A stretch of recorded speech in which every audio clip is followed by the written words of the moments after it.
Hi everyone, this is Shriram Sharma, your biology teacher and welcome to your प्यारा channel physics bro. बच्चों आज के lecture में हम लोग स्टार्ट करने वाले हैं क्लास 10th आईसीएसई बायोलॉजी का चैप्टर नंबर 11 सेंस ऑर्गन। बच्चों बिल्कुल मस्त सा नया चैप्टर स्टार्ट कर रहे हैं और आज के लेक्चर में हम कवर करेंगे आई। देखो दो सेंस ऑर्गन हमें कवर करने हैं इस चैप्टर में, एक आई और एक ईयर। अभी हम जो कवर करने वाले वो आई एक ही वन शॉट लेक्चर में पूरा आई कवर करेंगे। थोड़ा सा बड़ा है, बने रहना मेरे साथ और मजे करेंगे, बार बार आगे बढ़ेंगे और नया चैप्टर स्टार्ट कर रहे हैं। तो चलिए आगे बढ़ते हैं। हम लोग बात करेंगे सेंस ऑर्गन। तो सबसे पहले तो ये समझो सेंस ऑर्गन है क्या। अरे जो सेंस करें वो सेंस ऑर्गन। देखो आपने 5 सेंस ऑर्गन सुने होंगे, आई, ईयर, नोज, टंग, स्किन। ये 5 टाइप के सेंस ऑर्गन है। देखो आपको यहाँ पे दिखाई दे रहे हैं, आई है, टंग है, ईयर है, नोज है, स्किन है। ये सारे के सारे सेंस ऑर्गन हैं और ये डिफरेंट डिफरेंट चीजों को सेंस करते हैं। जैसे टेम्परेचर को स्किन सेंस करती है, प्रेशर लग रहा है उसको भी सेंस करती है, स्मेल आती है आपको उसको भी ये सेंस कर लेती है। नोज, साउंड, हियरिंग और बैलेंसिंग के लिए रिस्पॉन्सिबल होता है ईयर, ये उसको सेंस कर सकता है। टंग ये टेस्ट को रिकॉग्नाइज कर सकता है और आई से तो आप विजन करते हैं, आई की वजह से तो आप देख पा रहे हैं। तो ये सारे क्या हैं, सेंस ऑर्गन। तो इन्हीं सेंस ऑर्गन को हमें पढ़ना है। हमारे पास मेन डिस्क्रिप्शन जो है वो है एक आई का और एक ईयर का। केवल यही दो हैं जिनको हमें डिटेल में पढ़ना है। सबसे बड़ा तो आई है, आई आज हम पूरा कवर कर लेंगे, ईयर हम करेंगे नेक्स्ट लेक्चर में। ठीक है मेरे बच्चों, चलिए तो आगे बढ़ते हैं। अच्छा बच्चों आगे बढ़ने से पहले एक इंपॉर्टेंट इंफॉर्मेशन आपको देनी थी। बच्चों हमारा लाइव कोर्स भी चल रहा है जिसमें हम physics, chemistry, bio, maths complete आपको कवर करा रहे हैं 10th आईसीएसई के लिए। ठीक है मेरे बच्चों, यहां पर केवल बायोलॉजी नहीं, फिजिक्स, केमिस्ट्री और मैथ्स भी आपको मिलती है लाइव। अच्छा बच्चों ये जो कोर्स है, अब आपके दिमाग में आएगा हम कैसे लाइव कोर्स ज्वाइन कर सकते हैं। तो मेरे बच्चों इसको कोर्स को ज्वाइन करने के लिए आपको फिजिक्स ब्रो ऐप डाउनलोड करना होगा, जिसका लिंक डिस्क्रिप्शन बॉक्स में दे रखा है और वहां से जाकर आप इसको डाउनलोड कर लीजिए। डाउनलोड करने के बाद वहां से आप कोर्स को ज्वाइन कर सकते हैं। इस कोर्स में आपको क्या क्या मिलेगा, एक तो सारे टीचर्स अपने सब्जेक्ट के महारथी हैं जिनकी लाइव क्लास आपको मिलेगी। लेकिन अगर मान लो किसी बच्चे की लाइव क्लास मिस हो जाती है तो उसका रिकॉर्डेड लेक्चर भी मिल जाएगा। उसके अलावा आपको असाइनमेंट मिल जाएगा, नोट्स मिल जाएंगे, आपके टेस्ट भी कवर होंगे। बच्चों कितना भी पढ़ लेना, अगर हम टेस्ट नहीं देते तो रिस्पांस तो अच्छा आ नहीं सकता। तो उसकी व्यवस्था भी यहाँ कराई गई है। अब ऐसा करने की जरूरत हमें इसलिए पड़ी, एक्चुअली यूट्यूब पे कुछ लिमिटेशंस हैं हमारे आगे, हम उतना अच्छा आपको नहीं दे पा रहे, इसीलिए आपको ये काम करना पड़ेगा। ठीक है, लेकिन अगर फिर भी कोई बच्चा इसको नहीं ऑनलाइन कोर्स को ज्वाइन करना चाहता है तो भी फिजिक्स ब्रो तो डाउनलोड कर ही लीजिए। उसका रीजन ये है कि कई सारे free of cost study material वगैरह यहाँ पर आपको मिलते हैं जो आपके लिए बहुत ज्यादा बेनिफिशियल है। और बाकी यूट्यूब पे तो हम लोग पढ़ ही रहे हैं। ठीक है बच्चों, तो चलिए लेक्चर को आगे बढ़ाते हैं और देखते हैं नेक्स्ट क्या है। अब यहां पर कुछ रिसेप्टर्स के नाम दे रखे हैं। देखिए यहां पे कौन कौन से रिसेप्टर के नाम दे रखे हैं। एक दे रखा है आपका मैकेनो रिसेप्टर, 1 सेकेंड, ये देखिए एक दे रखा है मैकेनो रिसेप्टर। ठीक है, उसके बाद कीमो रिसेप्टर, मैकेनो रिसेप्टर हो गया, chemo receptor, photo receptor, thermo receptor, फोनो रिसेप्टर। नाम से ही पता लग जाता है कि कौन सा रिसेप्टर किस लिए रिस्पॉन्सिबल है। जैसे फोनो रिसेप्टर की बात करें, फोनो मतलब होता है साउंड, तो साउंड को रिकॉग्नाइज करना फोनो रिसेप्टर का काम होता है और ये कहां प्रेजेंट होते हैं, ईयर में।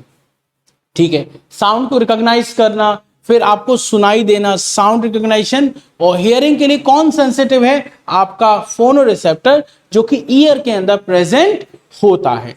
चलिए ऐसे ही थर्मो रिसेप्टर, नाम से पता लगा, थर्मो मतलब टेम्परेचर, भाई हीट है, कोल्ड है, इस टेम्परेचर को कौन रिकॉग्नाइज करेगा, फोनो रिसेप्टर। और ये कहां प्रेजेंट है, स्किन में। ऐसे ही स्किन में एक और मैंने बताना है मैकेनो रिसेप्टर। जो मैकेनो रिसेप्टर है ये भी आपके स्किन में ही प्रेजेंट होता है मेरे बच्चों, और ये टच और प्रेशर के लिए सेंसिटिव है। अगर मैंने आपको टच किया तो आपको सेंस हो जाता है। कैसे सेंस हो जाता है, मैकेनो रिसेप्टर की वजह से जो कि स्किन में। कीमो रिसेप्टर, नाम से पता लग रहा है केमिकल, ये केमिकल के लिए सेंसिटिव है और ये कहां प्रेजेंट है, आपकी नोज में फॉर स्मेल, आपकी टंग में फॉर टेस्ट। केमिकल को ही तो हम टेस्ट करते हैं, केमिकल को ही तो हम स्मेल करते हैं। तो ये जो कीमो रिसेप्टर हैं टंग और नोज में प्रेजेंट होते हैं और ये टेस्ट और स्मेल को रिकॉग्नाइज करने के लिए जिम्मेदार हैं। अगला आता है फोटो रिसेप्टर, नाम से ही पता लग रहा है, फोटो मतलब लाइट, मतलब ये लाइट के लिए सेंसिटिव हैं, इसी की वजह से हम देख पाते हैं। ये आपके आई में प्रेजेंट होते हैं, खास करके रिसेप्टर प्रेजेंट होंगे आई के रेटिना में। अरे ये रेटिना क्या होता है? आई के अंदर एक लेयर होती है, इनर मोस्ट लेयर रेटिना, इसी में फोटो रिसेप्टर्स होते हैं जिसकी वजह से हमें दिखाई देता है। वो भी हम आगे डिटेल में आपको पढ़ाएंगे। और ये रिसेप्टर किसके लिए रिस्पॉन्सिबल हैं? विजन के लिए। तो यहाँ पे आपने टोटल 5 रिसेप्टर देख लिए। मैकेनो रिसेप्टर टच और प्रेशर के लिए, फिर कीमो रिसेप्टर केमिकल के लिए, चाहे वो टेस्ट के लिए हो चाहे वो स्मेल के लिए हो, फिर फोटो रिसेप्टर जो कि विजन के लिए है, उसके बाद आपने देखा थर्मो रिसेप्टर टेम्परेचर के लिए, फिर देखा फोनो रिसेप्टर साउंड और हियरिंग के लिए। तो मेरे ख्याल से इतनी बात आपको क्लियर हो गई होगी। अब बात करते हैं, सबसे पहले हम एक सेंस ऑर्गन आज स्टार्ट कर रहे हैं जिसका नाम है आई। क्या नाम मेरे बच्चों? आई। आई इतना इंपॉर्टेंट सेंस ऑर्गन है कि अगर आपके पास आई नहीं हो तो इस दुनिया का आनंद नहीं ले सकते। दुनिया का आनंद ले रहे हो ना, सब चीजें देख रहे हो, मस्त मस्त चीजें देख रहे हो। अब कुछ चीजें तो मैं बता ही नहीं सकता आपको, है ना। तो हम जितनी भी चीजें देख रहे हैं आई की वजह से देख रहे हैं। अरे उससे पूछो जिसके पास आई नहीं। ठीक, अब देखो जो आई है, इस आई से रिलेटेड बातें पढ़नी। हमारे पास कितनी आई है आप बताओगे? 1 पेयर, 2 आई है। कहां प्रेजेंट है ये आई? तो आप बताओगे आई प्रेजेंट होती है हमारी स्कल में। ये हमारा हेड है, ये इसका स्कल है पूरा, इस स्कल के अंदर आई प्रेजेंट है। एक आई इधर, एक आई इधर, 1 पेयर आई है। अब आई एक सॉकेट में प्रेजेंट है। ये देखिए यहाँ पे बोनी एक सॉकेट है, आप फिंगर लगा के यहाँ पे बोन का एक चैम्बर महसूस कर सकते हैं, और इस बोनी सॉकेट का नाम होता है आई ऑर्बिट। ये देखो, ये जो आपको चैम्बर दिख रहा है इसका नाम है आई ऑर्बिट। ये है आपका आई ऑर्बिट, और इस आई ऑर्बिट के अंदर प्रेजेंट है आपकी आई। और ये आई मसल्स के थ्रू जुड़ी है। ये देखो यहां पर ये मसल्स बनी हुई है। टोटल 6 मसल्स होती हैं। कितनी मसल्स होती है मेरे बेटे? आप बताओगे सर टोटल 6 मसल्स होती हैं, जिनकी वजह से आपकी क्या होगा? आई बाइंड होती है इन आई ऑर्बिट। तो 1 पेयर आई होती है, स्कल के एक चैम्बोनी सॉकेट में प्रेजेंट है जिसका नाम है आई ऑर्बिट, और ये मसल से अटैच्ड हैं। इन मसल्स का नाम होता है रेक्टस एंड ऑब्लिक। टोटल कितनी मसल्स हैं? देखो टोटल 6 मसल्स हैं, और जो 6 मसल्स हैं उनका नाम क्या है? 6 में 4 जो होती हैं उनका नाम होता है रेक्टस मसल। क्या नाम होता है मेरे बेटे? Rectus muscle. और जो 2 होती हैं उनका नाम होता है ऑब्लिक मसल। ठीक है, तो इन मसल से जुड़ी है। तो पहला पॉइंट तो ये हो गया, 1 पेयर होती है। दूसरा आई ऑर्बिट में प्रेजेंट होती हैं। तीसरा ये 6 मसल से अटैच्ड होती हैं। कौन मेरे बेटे? आप बताओगे आई। इतनी बात क्लियर हो गई? आई ऑर्बिट भी डायग्राम में क्लियर हो रहा होगा। यहां पर आपको मूव करती हुई आई दिखाई दे। बेसिकली हम आई को आई ना बोल के आई बॉल बोले तो ज्यादा अच्छा। ये है आपकी आई बॉल। अगर आप ध्यान से देखो तो इस आई बॉल में एक व्हाइट वाला पोर्शन दिख रहा है, ये वाला पोर्शन, ये व्हाइट पोर्शन दिख रहा है। एक सेकेंड, इसको आगे बढ़ा देते हैं। यहां पर आपको एक व्हाइट पोर्शन दिख रहा है। इस व्हाइट पोर्शन का नाम होता है स्क्लेरा। क्या नाम होता है मेरे बेटे? इसका नाम होता है स्क्लेरा। ठीक है, ध्यान दीजिएगा। स्क्लेरा क्या है? White portion. मैं इसको दोबारा लिख देता हूं, स्क्लेरा। मजा आ रहा बच्चों को? है आ रहा ना? चलो, तो ये जो आई का व्हाइट व्हाइट पोर्शन दिख रहा है इसका नाम है स्क्लेरा। उसके बाद यहां पर ऊपर की तरफ एक टेम्पररी, मैं इधर से बनाता हूं, देखो टेम्पररी गलत बोला था, ट्रांसपेरेंट बोलना था। जैसे ये एक आई है, ठीक, इस आई में यहां पे 2 सर्कल दिखाई दे रहे हैं। दिखाई दे रहे हैं? नहीं दे रहे हैं? 2 सर्कल दिखाई दे रहे हैं ऊपर, और इन सर्कल के ऊपर एक ट्रांसपेरेंट मेम्ब्रेन होती है। उस ट्रांसपेरेंट मेम्ब्रेन का नाम होता है कॉर्निया। वो अलग से बना के मैं दिखाऊंगा अभी। तो आई का ये वाला जो पार्ट होता है इसका नाम तो अभी मैंने बताया व्हाइट कलर का है, नॉन ट्रांसपेरेंट है। ये जो व्हाइट कलर का नॉन ट्रांसपेरेंट पार्ट दिख रहा है इसका नाम होता है स्क्लेरा, या स्क्लेराइट भी कहते हैं, नॉन ट्रांसपेरेंट पार्ट। ठीक है, उसके बाद क्या देखोगे? ये वाला जो सर्कल दिख रहा है आउटर सर्कल, इसका नाम होता है आइरिस, और ये जो इनर सर्कल दिख रहा है इसका नाम है प्यूपिल। इसी प्यूपिल से होते हुए लाइट अंदर एंटर करती है। क्लियर हो गई बात? तो ये है, तो ये चीज हम यहां पर देख रहे हैं। अब आइरिस और प्यूपिल के ऊपर एक ट्रांसपेरेंट सी मेम्ब्रेन होती है। उस ट्रांसपेरेंट मेम्ब्रेन का नाम होता है कॉर्निया। क्या नाम होता है मेरे बच्चों? कॉर्निया। चलिए थोड़ा सा आगे बढ़ के मैं आपको आई का डायग्राम दिखाता हूं। यहां पर अगर आप ध्यान से देखें तो आपको डायग्राम दिख रहा है आई का, ठीक है, आई का डायग्राम आपको क्लियर हो रहा हो, ठीक। अब मैं आपको बताता हूं आई का डायग्राम हम कैसे बनाएंगे। बात तो समझ में आ गई। आई कितनी हमारे पास 1 पे, कहां प्रेजेंट है, एक बोनी सॉकेट आई ऑर्बिट, और इस आई को जोड़ने के लिए मसल्स होती हैं, रेक्टस मसल और ऑब्लिक मसल, ठीक है। इसी वजह से आई बॉल सेंटर में फिक्स होती है और हम उन्हीं मसल्स की वजह से आई बॉल को मूव कर पाते हैं ऊपर नीचे साइड में इधर उधर, जो देखते ना इधर उधर आई हिला के, देखो शायद कैमरे में दिख रहा हो, मैं आई मूव करके दिखा रहा हूं, ठीक है। तो ये जो मूवमेंट है उन्हीं मसल की वजह से हो पाता है। अब जरा हम इसको देखें, डायग्राम भी तो बनाने को आएगा, तो आप कैसे बनाओगे, पहले ये बनाना, ये स्ट्रक्चर है कॉर्निया, ठीक है, उसके बाद इस तरह से बना देना, ये हो गया पूरा का पूरा स्क्लेरा। अरे ये तो राउंड सर्कल नहीं बना भाई, सर्कल राउंडेड कर देना, ठीक। तो ये जो पहली लेयर है, इस आउटर लेयर का नाम होता है स्क्लेरा। क्या नाम मेरे बेटे, इसका नाम होता है स्क्लेरा, ठीक है। आउटर मोस्ट लेयर है, आउटर मोस्ट लेयर है, व्हाइट कलर की है, ओपेक है, अभी आके लिखा हुआ मिलेगा आपको, देखो आउटर मोस्ट लेयर है, व्हाइट कलर की, ओपेक, ओपेक का मतलब होता है नॉन ट्रांसपेरेंट, ठीक है। और उसके बाद ये जो आगे का हिस्सा है इसका नाम है कॉर्निया। ये जो कॉर्निया है ये आपका ट्रांसपेरेंट पार्ट होता है, देखो ये पीछे वाला हिस्सा जो है वो आपका व्हाइट कलर का है, नॉन ट्रांसपेरेंट है मतलब ओपेक है, लेकिन जो आगे का प्रोट्रूडेड मतलब उभरा हुआ हिस्सा जो दिख रहा है, इस उभरे हुए पार्ट का नाम होता है, आप बताओगे, उभरे हुए पार्ट का नाम होता है आपका कॉर्निया। और ये ट्रांसपेरेंट होता है, ये ट्रांसपेरेंट भी होता है, नॉन वेस्कुलर होता है। नॉन वेस्कुलर का मतलब इस वाले हिस्से में ब्लड वेसल नहीं होती। कई बार आपने देखा होगा कुछ लोग ऐसे होते हैं जिनकी कॉर्निया पर व्हाइट व्हाइट दिखाई देता है, मतलब कॉर्निया वैसे तो ट्रांसपेरेंट है, लेकिन कुछ लोग ऐसे होते हैं जो बीमार होते हैं, उनकी आई का कॉर्निया नॉन ट्रांसपेरेंट हो जाता है, व्हाइट कलर का हो जाता है, ओपेक हो जाता है, तो उनको दिखाई नहीं देगा, वो अंधे हो जाते हैं, ठीक है। तो उनमें क्या करें, उनको कैसे ठीक करें, उनके कॉर्निया को ट्रांसप्लांट करा दे। जैसे मान लो मैंने अपने आई डोनेट करा, मैंने क्या करा, अपना आई डोनेट करा, तो मैंने क्या करा, अपने आई का कॉर्निया जो है वो उस व्यक्ति को दे दिया जो ब्लाइंड है। और वो ब्लाइंड क्यों था, क्योंकि उसका कॉर्निया खराब था। क्यों खराब था, क्योंकि कॉर्निया व्हाइट कलर का हो गया था, उससे लाइट अंदर जा ही नहीं रही थी। भाई लाइट अंदर जाएगी तभी तो दिखाई देगा, वो कैसा हो गया था, नॉन ट्रांसपेरेंट, इसलिए ऐसा था, ठीक है। तो चलो आप कॉर्निया को इजिली ट्रांसफर कर सकते हैं, आप क्या कर सकते हैं, कॉर्निया को इजिली ट्रांसफर कर सकते हैं due to its non vascular in nature. जो कॉर्निया है वो ट्रांसपेरेंट होती है, ये नॉन वेस्कुलर होती है, इसीलिए इसका ट्रांसप्लांटेशन करते हैं। किन को ट्रांसप्लांट करते हैं, जो ब्लाइंड होते हैं, कि वो ब्लाइंडनेस का कारण होगा कि उसकी कॉर्निया खराब है, अगर कॉर्निया खराब है तो कॉर्निया बदल दो, काम हो जाएगा, ठीक है। तो एक ही हो गया। अगली देखो, इसके नीचे जो सेकंड लेयर होती है उसका नाम होता है कोरोइड। जो सेकंड लेयर होती है उसका नाम क्या होता है, कोरोइड। तो पहली हो गई स्क्लेरा, दूसरी हो गई कोरोइड, ठीक है।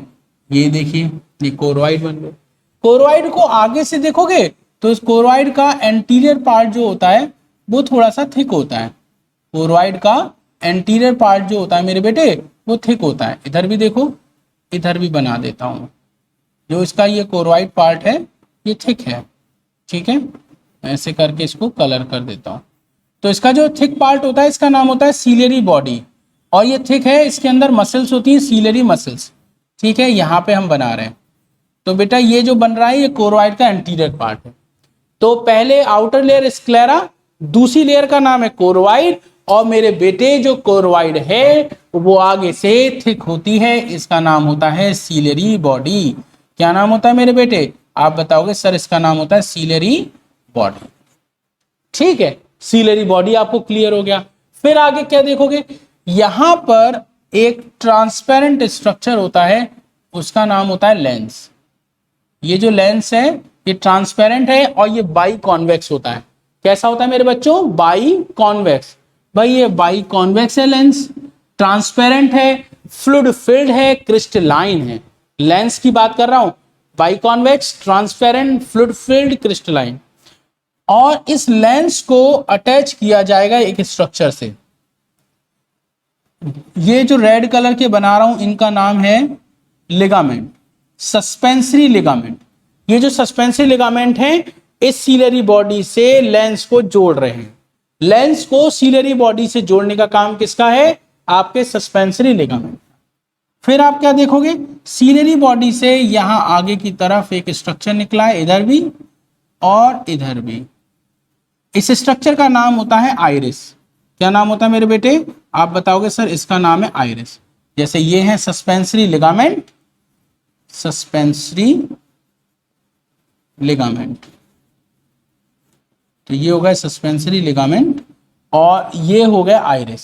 आइरिस के बिल्कुल बीच का जो पार्ट होता है इस पार्ट को हम बोलते हैं प्यूपिल। क्या बोलते हैं मेरे बेटे? इसको बोलते हैं प्यूपिल। यहीं से लाइट अंदर एंटर करती है। ठीक है, तो इतना समझ में आया। पहले देखा स्क्लेरा, फिर देखी ब्लैक कलर की कोरोइड।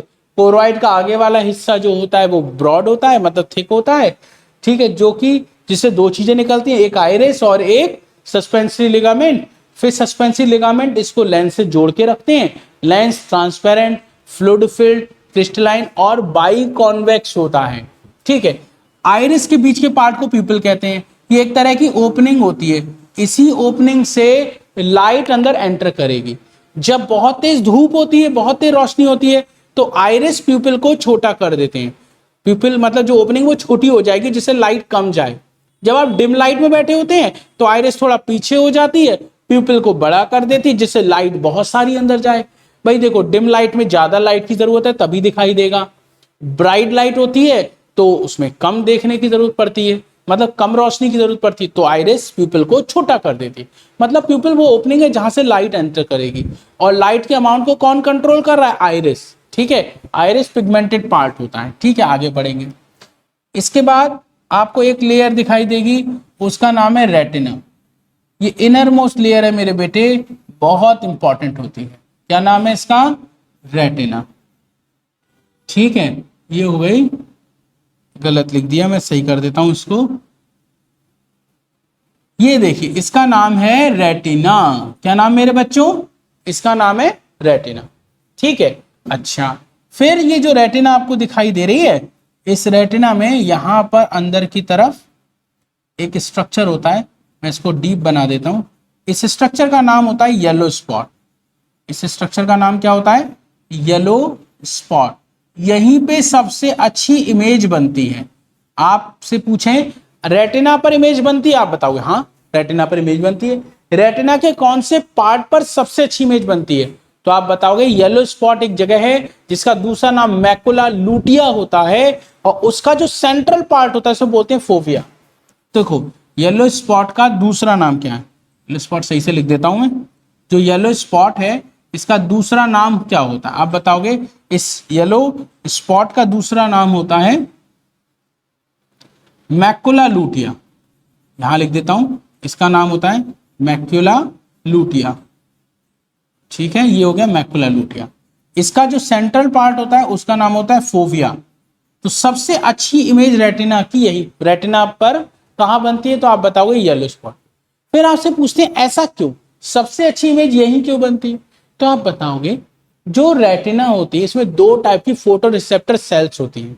एक का नाम होता है रॉड्स, एक का नाम होता है कोन्स। तो सबसे अच्छी यहां पर इसलिए बनती है क्योंकि यहां पे सबसे ज्यादा कोन्स होती है। कोन्स की डिटेल भी मैं अभी आपको थोड़ी देर में बताने वाला हूं। ठीक है, चलिए उसके बाद थोड़ा सा पीछे की तरफ चलेंगे तो आपको क्या दिखेगा? आपको दिखेगा कि इससे थोड़ा सा पीछे यहां पर रेटिना होती नहीं है। ये एक जगह है जहां पर रेटिना नहीं होती है। इस जगह का नाम ब्लैक स्पॉट या ब्लाइंड स्पॉट होता है। यहां से ब्लड वेसल अंदर जाती हैं और बाहर जाती हैं। यहीं से नर्व भी बाहर निकलती हैं और नर्व का नाम ऑप्टिक नर्व होता है। और इस स्पॉट का नाम होता है ब्लैक स्पॉट या फिर ब्लाइंड स्पॉट। ब्लैक स्पॉट या फिर ये क्या बन जा रहा है मुझसे बार बार, ब्लैक स्पॉट भी कहते हैं इसको, और इसको ब्लाइंड स्पॉट भी कहते हैं क्योंकि यहां पर कोई भी इमेज नहीं बनती। यहां से जो नर्व निकलती है उसका नाम पूछते हैं आपसे, आप बताओगे इसका नाम होता है ऑप्टिक नर्व। क्या नाम होता है मेरे बच्चों? आप बताओगे उसका नाम होता है ऑप्टिक नर्व। तो मेरे ख्याल से इतनी बातें आपको क्लियर हुई होंगी। आगे बढ़ते हैं। फिर यहां पर एक चैम्बर दिखाई दे रहा है, ये वाला चैम्बर रेटिना, ये रेटिना है, ये लेंस के बीच में एक चैम्बर है, उसका नाम होता है विट्रस चैम्बर। क्या नाम होता है? विट्रस चैम्बर, जिसमें एक जेली जैसा फ्लूइड भरा होता है।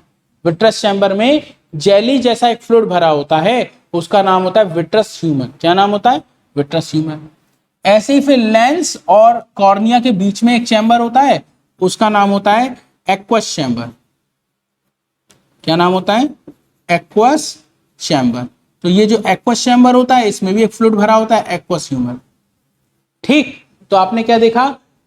रेटिना और लेंस के बीच में विट्रस चैम्बर है, इसमें विट्रस ह्यूमर भरा होता है, एक जेली जैसा फ्लूइड है। और कॉर्निया और लेंस के बीच में ये जो चैम्बर है, इसमें एक्वस चैम्बर बोलते हैं, इसमें एक्वस ह्यूमर होता है, जो कि एक तरह का वाटरी फ्लूइड है, ब्लड का पार्ट है। ठीक है, फिर आप क्या देखोगे? कॉर्निया के ऊपर एक बहुत ही पतली सी मेम्ब्रेन होती है, थिनेस्ट मेम्ब्रेन है ये, सबसे पतली लेयर है, इसका नाम है कंजक्टिवा। क्या नाम है? कंजक्टिवा। ठीक है, और यहां पर आपको एक स्ट्रक्चर दिख रहा है, इसका नाम है आईलिड। आईलिड पर आईलैशेस होते हैं। अब कुछ बच्चे कहेंगे सर ये आईलिड क्या होता है, तो रुक जाओ मैं बताता हूं आपको आईलिड क्या होता है। आईलिड और आईलैश की बात करते हैं, आईलैशेस। ठीक है, आईलिड और आईलैशेस की हम लोग बात करें। देखिए आप सामने, ये देखिए, ये जो ऊपर और नीचे दिख रही है, जैसे मैं हिला रहा हूं, ये आईलिड होती है, ये आईलिड है, और इस पर जो हेयर लाइक स्ट्रक्चर होते हैं इसे आईलैश कहते हैं। अरे सजावट की व्यवस्था है ये आईलैशेस, गर्ल्स यूज करती हैं, आर्टिफिशियल आईलैशेस भी आते हैं, आप तो पहचान पा रहे होगे। तो ये जो आपका डायग्राम है, ये किसका है? आई का स्ट्रक्चर। अब ये मैं तो बहुत अच्छा नहीं बना पाया, डायग्राम यहां पर बहुत अच्छा दिख रहा होगा। तो देखिए, सबसे पहले यहीं पे दिखा देते हैं। आउटर मोस्ट लेयर का नाम देखिए, क्या नाम है मेरे बच्चों? स्क्लेरा, फिर कोरोइड, फिर रेटिना। तो ये जो है ये स्क्लेरा हो गई, उसके नीचे ये कोरोइड हो गई, फिर ये हो गई आपकी रेटिना येलो कलर की। अगर आप देखो तो कोरोइड का ये वाला जो पार्ट है ये काफी ब्रॉड है, और इस पार्ट का नाम क्या होता है आप बताओगे? इस ब्रॉड पार्ट का नाम होता है सीलरी बॉडी, जिसमें सीलरी मसल्स होती हैं। फिर यहां पर आपको ये जो स्ट्रक्चर दिख रहा है, इसका नाम है लेंस, और लेंस को यहां से जोड़ने वाले स्ट्रक्चर का नाम है सस्पेंसरी लिगामेंट। फिर आगे की तरफ ये जो स्ट्रक्चर दिख रहा है ये वाला, इसका नाम है आइरिस। आइरिस के बीच में ये जो ओपनिंग दिख रही है, इसका नाम है प्यूपिल, ये भी पिगमेंटेड पार्ट होता है। कोरोइड पूरी की पूरी पिगमेंटेड है, कोरोइड पिगमेंट है, आइरिस पिगमेंटेड है, प्यूपिल पिगमेंटेड है। फिर यहां पर आपको ये जो चैम्बर दिख रहा है, इस चैम्बर का नाम विट्रस चैम्बर। ये जो चैम्बर दिख रहा है, इसका नाम है एक्वस चैम्बर। इसमें विट्रस ह्यूमर भरा है, इसमें एक्वस ह्यूमर भरा है। ठीक है, तो मेरे ख्याल से आपको डायग्राम तो क्लियर हो ही गया होगा। चलिए आगे बढ़ जाते हैं, इसको मैं रब कर देता हूं। ठीक है,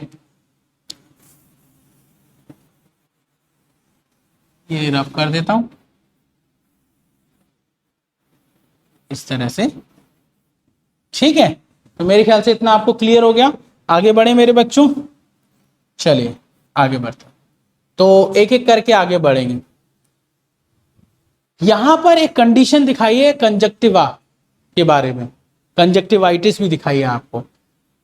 अभी अभी लास्ट में हमने क्या पढ़ा था? लास्ट में हमने देखा कि जो आई बॉल है उसमें जो कॉर्निया दिख रहा था, उसके ऊपर की तरफ एक पतली सी मेम्ब्रेन थी, उसका नाम था कंजक्टिवा।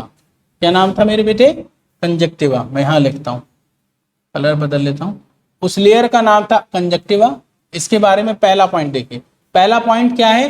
ये थिन होती है। कैसी होती मेरे बेटे? ये थिन होती है। दूसरा, ये एक ट्रांसपेरेंट मेम्ब्रेन है, कॉर्निया के ऊपर प्रेजेंट होती है। ठीक है, और फ्रंट पार्ट ऑफ आई को कवर करती है।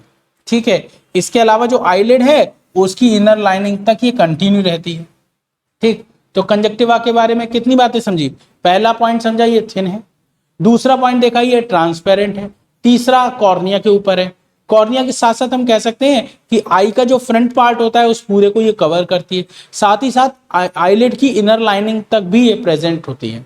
ठीक है, इसके अलावा आई को प्रोटेक्ट करना इसका काम है। लेकिन एक बीमारी होती है कंजक्टिवाइटिस या फिर फ्लू, आई फ्लू या कंजक्टिवाइटिस कहते हैं।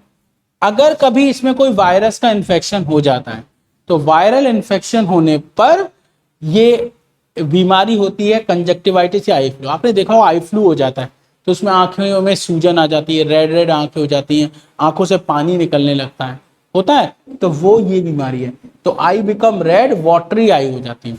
तो वो देखो यहाँ पे देखने को मिल रही है, ये देखो ये नॉर्मल आई है और ये कंजक्टिवाइटिस वाली पिंकिश आई हो गई है। यहाँ पे सब इन्फ्लेमेशन हो गया, यहाँ पे इन्फेक्शन हो गया। ठीक, क्लियर हो रहा है मेरे ख्याल से, समझ में आ रहा होगा। चलिए आगे बढ़ते हैं। अब जो हमने अभी आई पढ़ा था स्ट्रक्चर, अब उसका डिस्क्रिप्शन। क्या देखा था हमने, सबसे पहले क्या देखा था, हमने देखा था जो आई होती है उसके चार, अरे यार तुम परेशान कर रहा हूँ। जो आई होती है मैंने आपको बताया था, जो आई होती है उसमें चारों तरफ 3 लेयर होती है, आउटर मोस्ट स्क्लेरा, मिडिल वाली कोरवाइड, इनर वाली रेटिना। यही 3 लेयर तो देखी थी, है ना। चलो फटाफट समझते हुए चलते हैं, जो भी पीछे पड़ा है वही लिख रहे हैं यहाँ पे, ठीक है। अच्छा हाँ, आगे बढ़ने से पहले एक इंपॉर्टेंट बात, इस चैप्टर के और पिछले जो भी चैप्टर हमने कवर करे हैं सबके नोट्स, स्टडी मटेरियल आपको फिजिक्स प्रो ऐप पर मिल जाएंगे। मैं फिर से बता रहा हूं, ऐप का लिंक डिस्क्रिप्शन बॉक्स में है, वहां जाइए डाउनलोड कर लीजिए। उसके बाद यहाँ पे ये 3 बार दे रखे हैं, इन बार पे क्लिक करिए, स्टडी मटेरियल का सेक्शन आएगा, यहाँ पर जाइए। उसके बाद यहाँ पर आपकी क्लासेस दे रखी होंगी और क्लासेस पे जाके अपना क्लास सिलेक्ट करके उस पर क्लिक करिए और फिर यहाँ पर आपको सब कुछ देखने को मिल जाएगा, जो जो आपको चाहिए। नोट्स मिल जाएंगे, इंपॉर्टेंट इंफॉर्मेशन मिल जाएंगी, जैसे यहाँ पर देखो सिलेबस के बारे में, ठीक। तो सब कुछ अवेलेबल है आपकी अपनी फिजिक्स प्रो ऐप पर, ठीक है बच्चों। क्लास को आगे बढ़ाते हुए चलते हैं। तो देखो सबसे पहले हमने आपको क्या बताया था, जो आई है इसके चारों तरफ कई लेयर होती हैं, एक का नाम होता है स्क्लेरा, फिर कोरवाइड, फिर रेटिना। हम लोग अभी स्क्लेरा की बात कर रहे हैं। मैंने आपको बताया था, क्या बताया था मेरे बेटे, कि जो आई की आउटर मोस्ट लेयर है उसका नाम क्या है, स्क्लेरा। कैसी होती है, तो आप बताओगे सर ये व्हाइट कलर की होती है। व्हाइट है तो ये नॉन ट्रांसपेरेंट है, मतलब ये ओपेक हो गई, ठीक है। किसकी बनी है, ये टफ फाइब्रस टिश्यूज की बनी है, और इसी का जो एंटीरियर पार्ट है उसको हम बोलते हैं कॉर्निया, और ये जो कॉर्निया होता है वो ट्रांसपेरेंट होता है, नॉन वेस्कुलर होता है। अगर आप कॉर्निया देखो तो ये देखो, आई का ये वाला जो पार्ट आपको दिख रहा है ये है स्क्लेरा। यहाँ पे देखो इमेज में आपको कट करके दिख रहा है, तो जो कट करके ने अलग करा है यही है आपका ट्रांसपेरेंट पार्ट, इसी को कॉर्निया कहते हैं। यहीं से लाइट एंट्री कर रही होती है, और जो अंदर दिख रहा है ना ये वाला हिस्सा ब्लैक ब्लैक सा, ये अंदर का प्यूपिल और आइरिस है, ठीक है। यहीं पे प्यूपिल है, यहीं पर आइरिस है, ठीक है। चलिए अब कॉर्निया की तारीफ में कुछ बातें कर लेते हैं। देखो कॉर्निया दिख रहा है ना, ये देखो कट करके ऊपर अलग करा है इन्होंने, यही जो ट्रांसपेरेंट पार्ट जो उठ के आ गया, ये देखो, ये इसी को कॉर्निया कहते हैं। इसी को ट्रांसप्लांट भी किया जाता है, ठीक है, इसको ट्रांसप्लांट भी किया जाता है, ठीक। तो क्या क्या देख रहे हैं भाई, ट्रांसपेरेंट है ये मेम्ब्रेन, उसके बाद नॉन वेस्कुलर है, आपके मरने के 40 घंटे बाद तक ये अलाइव रहती है, ठीक है। अगर किसी की डेथ हो गई है तो डेथ के 40 घंटे के बाद उसकी आई का कॉर्निया किसी और के अंदर ट्रांसप्लांट किया जा सकता है, जिसकी जो विजिबिलिटी चली गई है, जो वो विजन की एबिलिटी चली गई है, वो अपीयर हो जाएगी दोबारा से, ठीक है।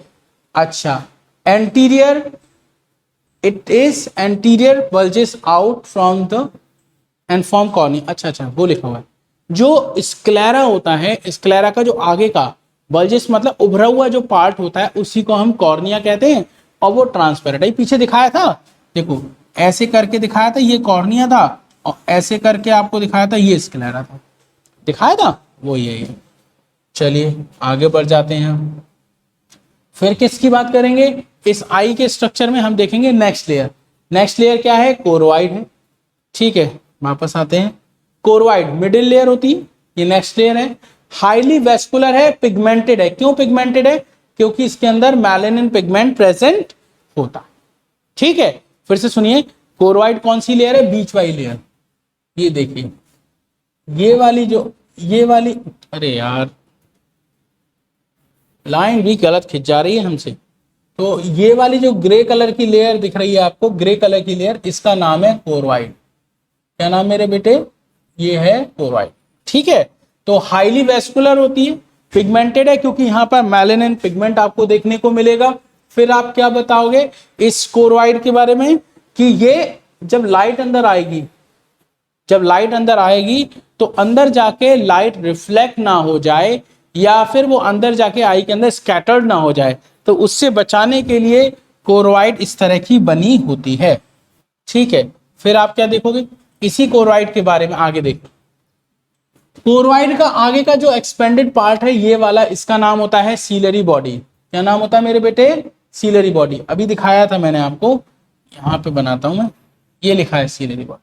ठीक, तो जो एक्सटेंडेड पार्ट है इसका नाम है सीलरी बॉडी, इससे ये जो निकल रहा है इसका नाम है आइरिस।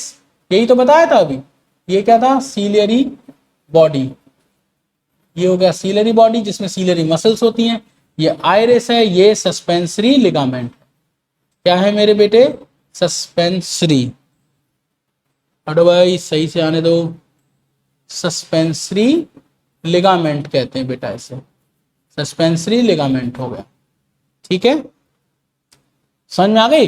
तो देखो कोरोइड ये हो गया, कोरोइड का आगे एक्सटेंडेड पार्ट जो है इसको हम सीलरी बॉडी कहते हैं, और सीलरी बॉडी के अंदर सीलरी मसल्स होते हैं।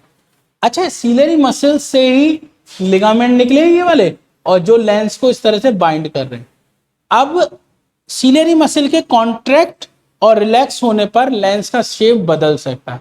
लेंस आपका एलोंगेटेड भी हो सकता है, मतलब पतला भी हो सकता है, और ब्रॉड भी हो सकता है, मतलब फैटर भी हो सकता है। वो ऐसे भी ग्रो कर, ऐसे भी हो सकता है और ऐसे भी हो सकता है, उसका शेप चेंज हो सकता है। तो लिखा है यहाँ पे ciliary body contain ciliary muscles और it can change the shape of lens. ठीक है, अच्छा लेंस के शेप को चेंज करने की जरूरत कब पड़ती है? लेंस के शेप को चेंज करना कहलाता है accommodation of I, accommodation of lens. ऐसा रीजन ये है कि जब हमें दूर की चीजें देखनी होती है तब, पास की चीजें देखनी होती है तब हम इमेज लगाते हैं। कई बार आप देखते नहीं, आप देख रहे होते हैं और आंखें ऐसे करते, कुछ लिखा है यार यहाँ पे, ऐसे करके कुछ करने की कोशिश, तो ये आई के लेंस को आप एकोमोडेट कर रहे हैं उस पर्टिकुलर ऑब्जेक्ट को देखने के लिए। ठीक है, ये वाली बात क्लियर हो गई। चलिए अब हम लोग आगे बढ़ते हैं। देखिए अब हम बात कर रहे हैं आइरिस की, जिसमें हमने पहला पॉइंट देखना है आइरिस।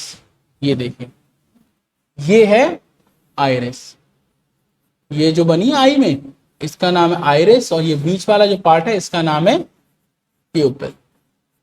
ठीक, तो देखिए आइरिस कैसी है, अलग अलग व्यक्ति में अलग अलग होती है। ये ब्लू हो सकती है, ब्राउन हो सकती है, ब्लैक हो सकती है, ये कुछ कलर है। ये जेनेटिक भी होता है, मम्मी पापा से भी हमें आइरिस का कलर मिलता है। ये क्या है? एक्सटेंशन है, किसका एक्सटेंशन है? कोरोइड का। किसका एक्सटेंशन है? कोरोइड का। और ये प्यूपिल को पार्शियली कवर करती है। ठीक है, पार्शियली कवर्स द लेंस, अच्छा सॉरी, लेंस को कवर करती है और बीच में एक सेंट्रल ओपनिंग छोड़ देती है जिसको हम प्यूपिल बोलते हैं। ठीक है, लेंस के सामने ही तो प्रेजेंट होती है, लेंस के सामने लेंस को कवर करती है, बीच में एक ओपनिंग छोड़ देती है, उसका नाम हो जाता है प्यूपिल। क्लियर हो गया मेरे बच्चों? आगे बढ़े, चलिए आइरिस की तारीफ और करते हैं। आइरिस में दो टाइप की मसल्स होती हैं जिनकी वजह से वो वाइड और नैरो हो जाते हैं। ठीक है, वाइडन और कॉन्स्ट्रिक्टेड बोल सकते हैं। इसके पास रेडियल मसल होती है, इसके पास सर्कुलर मसल होती है, जिसकी वजह से जो प्यूपिल है उसका साइज छोटा और बड़ा होता है। अगर आप चाहते हो प्यूपिल वाइड हो जाए तो इस रेडियल मसल का काम होगा, अगर आप चाहते हो प्यूपिल कॉन्स्ट्रिक्ट हो जाए तो सर्कुलर मसल का काम होगा। तो आप ऐसे कह सकते हो कि आइरिस कोरोइड का एक्सटेंडेड पार्ट है, पिगमेंटेड होता है, इसमें रेडियल और सर्कुलर मसल होती हैं जो कि प्यूपिल के साइज को छोटा और बड़ा कर सकती हैं, वाइड और कॉन्स्ट्रिक्टेड कर सकते हैं। अच्छा, एडजस्टमेंट जो हो रहा है प्यूपिल का to regulate amount of light entering into the eye. भाई देखो, आप बहुत तेज धूप में बैठे हो तो आप चाहोगे आंखों के अंदर रोशनी कम आए।